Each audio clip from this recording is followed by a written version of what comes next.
안녕하세요, 지메입니다.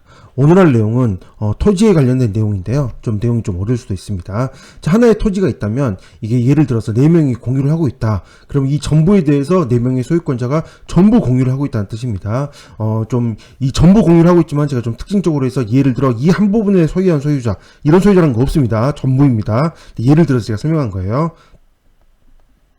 자, A라는 소유자가 가지고 있는데 이 소유권에 대해서 주장을 하고 싶은데 주장을 하기가 힘드니 공유를 분할을 해달라, 이렇게 현물 분할, 이렇게 뭐 예를 들어 나는 이쪽을 차지하고 싶다, 현물 분할을 신청할 수도 있고요. 그 다음에 법원에 현금 분할을 신청할 수도 있습니다. 그래서 전부를 팔아서 4분의 1에 이 전부에 대한 매각된 금액에서 4분의 1 금액에 대해서만 내가 환가를 시켜서 돈을 받겠다 라는 것을 하기 위해서는 공유 분할 소송을 넘기게 되는 거죠. 자, 그렇게 된다면 만약에 이 여기를 소유한 A라는 소유자, 물론 이 특정 지역은 아닙니다. 제가 이걸 그냥 표시하기 위해서 한 겁니다. 이 A라는 소유자는 이 전체에 대해서 공유 분할에 대해서 경매를 넘기는 판결을 받는다면, 자, 이 판결문을 가지고 바로 경매로 넘기면 되겠죠. 판결문을 가지고 바로 경매로 넘기면 됩니다. 넘기면 되는데 이런 꼼수를 부리게 됩니다. 이 A라는 소유자가 자기 지분, 이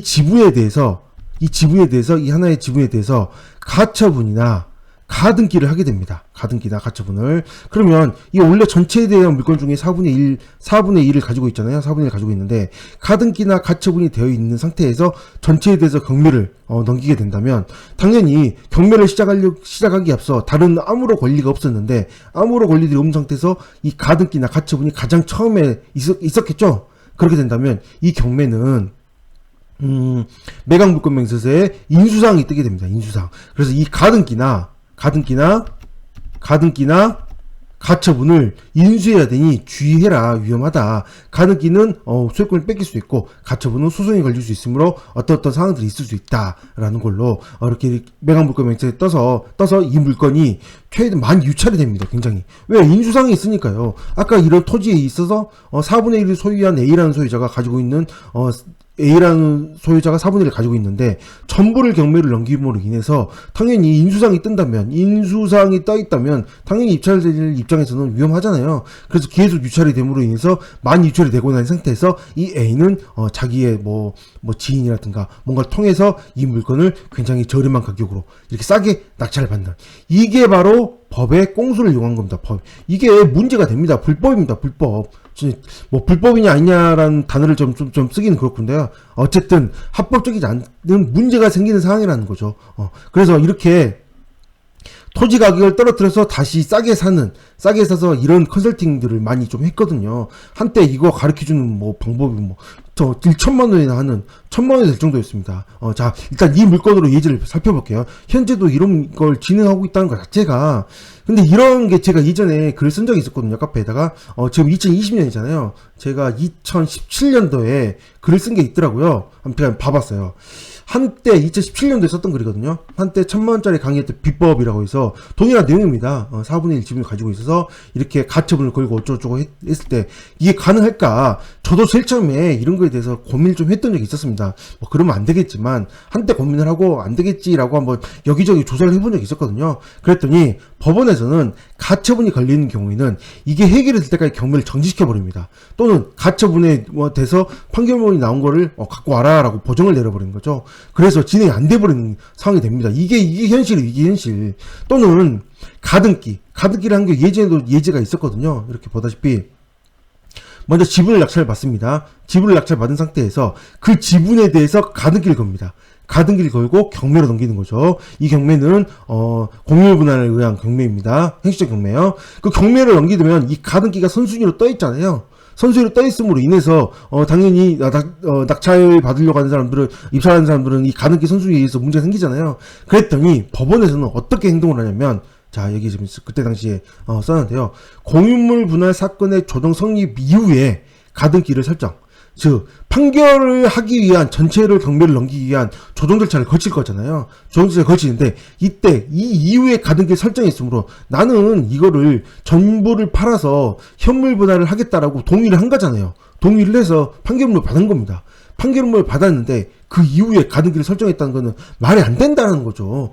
팔기 위해서는 했는데 다시 또 이거를 다른 사람한테 매도하는 계약을 했다? 이게 좀 말이 안 된다는 거죠. 그래서 이 가등기라는 거는 매수인에게 대항하지 못하고 말소됨이라고 해서 그때 당시에는 제가 이 글을 쓸 때 당시에는 이렇게 가등기는 소멸상으로 이 선순위 인수상이 아닌 소멸상으로 표시를 해버렸습니다.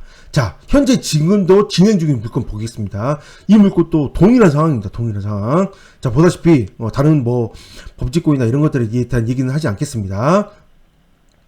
자, 소유권 이전이 되었는데요. 소유권 이전에 대해서 어떤 회사가 강제경매로 해서 낙찰을 받았습니다. 낙찰을 받은 상태에서 재판을 진행했겠죠. 이게 공유분할 소송을 위한 재판을 진행했을 텐데 그때 조정을 했겠죠. 조정을 해서 결국은 판결을 받았을 텐데, 자, 판결을 받고 2020년 3월 13일 날 임의경매를 넘겼는데요. 넘기기 10일 전에 이렇게 가등기를 설정했습니다. 가등기. 이게 방금 전과 동일한 상황이잖아요. 그렇게 된다면 옥션에서는 이렇게 인수로 뜰 수가 있습니다. 그러나 법원에서는 워낙 이제 이런 일들이 많이 있다 보니 법원에서 매각물권 명세를 보겠습니다. 자, 매각물권 명세를 보시면 아시겠지만, 법원에서는요, 자, 여기 보다시피 등기된 부동산의 관리관은 처분하지 않은 곳에 아무것도 표시가 되어 있지 않습니다. 즉, 이 물건은 인수사항이 없다라는 거예요. 가등기가 가장 먼저, 등기부상 가장 먼저 가등기가 설정이 되어 있지만 인수상에 아무런 표시를 하지 않음으로 인해서 이 가등기는 소멸되는 상이라고 매각물권 명세서에 표시를 하고 있는 거죠. 이처럼 가등기를 해봤자 법원에서는 소멸상으로 표시되어 있는 이런 상황인 물건입니다. 이렇게 법원에서 이런 식으로 진행하고 있는데, 지금 다 그렇게 하고 있는데 지금 이렇게 또 법을 악용하려고 하는, 이렇게 가등기를 걸어서 임의경매로 이렇게 경매를 넘기는 게 아직까지도 이렇게 성행하고 있는 게 참 안타깝다는 생각이 듭니다. 이게 좀 어떻게 보면 법을 너무 악용하는 안 좋은 사례이지 않을까. 좀 모르시는 분들은 여기에 인수상이 떠 있으므로 좀 위험하다고 생각을 해서 이 물건 입찰을 하지 않을 수도 있겠지만, 제가 이제 매각물권 명세서를 보여드렸듯이 이 물건은 인수상이 없는 그런 물건이기 되므로 좀 이런 법을 악용하는 이런 좀 행동들은 좀 만나야 되지 않을까. 왜냐면 채무자 입장에서 손해를 보게 되잖아요. 그래서 좀 이런 행동을 좀 하면 안 되지 않을까 싶은 생각에서 이 물건을 좀 올리게 되었습니다. 좀 많이 유찰돼서 좀 안타까운 상황입니다. 네, 여기까지 하겠습니다. 물론 시세는 당연히 다시 조사를 해봐야 되고, 이게 유출된 이유가 꼭 이것 때문이 아니라 시세 때문일 수도 있고 기타 다른 이유들 때문일 수도 있잖아요. 이건 법직권 물건이기도 하고요. 다른 거에 대해서는 일단 제가 설명하지 않고 단지 이 선순위 가등기에 대한 얘기만 하였습니다. 여기까지 하겠습니다. 감사합니다.